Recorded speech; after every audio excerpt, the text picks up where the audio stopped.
আসসালামু আলাইকুম। সবাই কেমন আছেন? নিশ্চয়ই ভালো। তো সবিক ভিলেজে তো আপনার স্বাগতম। তো আপনার স্ক্রিনে দেখতে পাচ্ছেন কলা এবং ভৈরব নদী। গত বছরে ভৈরব নদীতে খনন করা হয়। আর ওই পিঠে দেখছেন ওই পারে হচ্ছে কলা, সিম আছে, অন্যান্য অনেক ধরনের চাষাবাদ আপাতত ভৈরব নদীর ধারে হচ্ছে, যেগুলো মাটি কেটে দেখা যাচ্ছে জমিগুলো পড়েছিল, সেগুলো আবার দেখা যাচ্ছে সাত করে আবার অনেক মানুষ চাষাবাদি করছে। তো আপনারা যে কলাটা দেখছেন এটা হচ্ছে সবরি কলা। আর আমি আসলাম ভৈরব নদীতে, দেখি মাছ, মানে মাছের যে কি অবস্থা। তো শুনছি নাকি ভৈরব নদীতে অনেক মাছ আছে, বলে যে চ্যাং, গজার, বিভিন্ন জাতের মাছ আছে। তো আমার নিয়ত ছিল দেখে আসি দিনই কেমন অবস্থা। মাছ যে পরিমাণে জঙ্গল বেঁধে গেছে, মানে ভৈরব নদীতে যে পরিমাণে জঙ্গল বেঁধে গেছে, তো মাছ তো দূরে থাক, মানে ঢোকায় গায়ে বাঁধা। তো ঘাটে প্রচুর পরিমাণে পাটা দাম, এই যে জার্মানি আছে, এগুলো তো আছে। এতে তো মাছ ধরা কখনো মানে মোটেও ভালো না। মানে ভালো বলতে কি, যে ফাঁক নেই যে মাছ ধরা যাবে। আর ভৈরব নদী সেরকম যে পানি থাকতো, তাহলে দেখা যাচ্ছে মাছ ধরে একটা মজা হতো। কারণ এই যে পানি চলাচল করে না, মাছও তো চলাচল না করলে তো হবে না।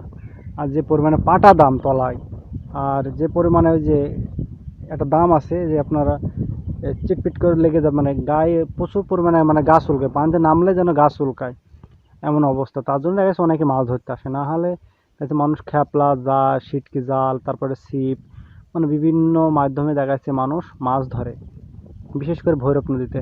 যাদের বাড়ির পাশ দিয়ে দেখা যাচ্ছে ভৈরব নদী চলে গেছে, অবশ্য তারাই বলতে পারবে যে ভৈরব নদী থাকা বাড়ির পাশে বা গ্রামের ভেতরে কতটা ভালো। কারণ 12 মাসই মাছ পাওয়া যায় এখানে ঘাটে। মনে করেন যে বিভিন্ন ধরনের মাছ আপাতত পাওয়া যায়।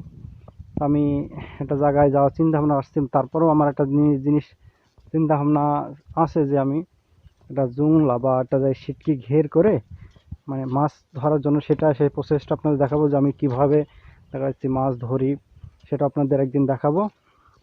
তো আমি একজন এক জায়গায় দিয়েছে, আমি সেখানে যাওয়ার পরিকল্পনা করলাম এখনই। দেখে আসি দিনই আমি যে মনে করলাম যে দেখে আসি যে মাছ তাতে পড়ে কিনা। তো এখনো মাছ তারা তোলেনি, তো আমার চিন্তা ভাবনা আছে দেবো। তো আমি কিভাবে দেবো সেটা আপনাদের দেখাবো, সাথে কি কি দেবো সেগুলো দেখাবো। তো আজকে না, যেদিন আমি দেখা যাচ্ছে ওই জুংলা বলে তো ওইটা সিটকির ঘের যেটা আমি দেবো সেদিন দেখাবো। তো আর যেহেতু যে পরিমাণে ভৈরব নদীতে জঙ্গল বেঁধে আছে, এতে মাছ ধরা কখনো ভালো হবে না। অবশ্যই আপনারা দেখছেন, চলুন আমি আপনাদের সেখানে দেখাবো। রাস্তায় সবরি কলা এগুলোর নদীর ধারে লাগানো।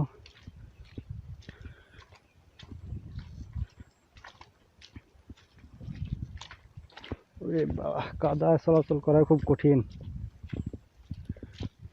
জাস্ট শুধু আপনাদের দেখানোর জন্য আমি নিয়ে যাচ্ছি সেখানে।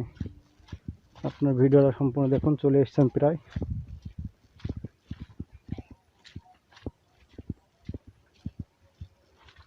এই যে কলা, সবই সবজিগুলো ভালো ভালো কলা হয়েছে, দেখতে বেশ ভালোই লাগছে। তাই চলে আসলাম কাছাকাছি। আপাতত এখন মনে করেন যে সিটকিতে মাছ হওয়ার সম্ভাবনা সবচাইতে কম, যেহেতু গা হাত পা চুলকায়।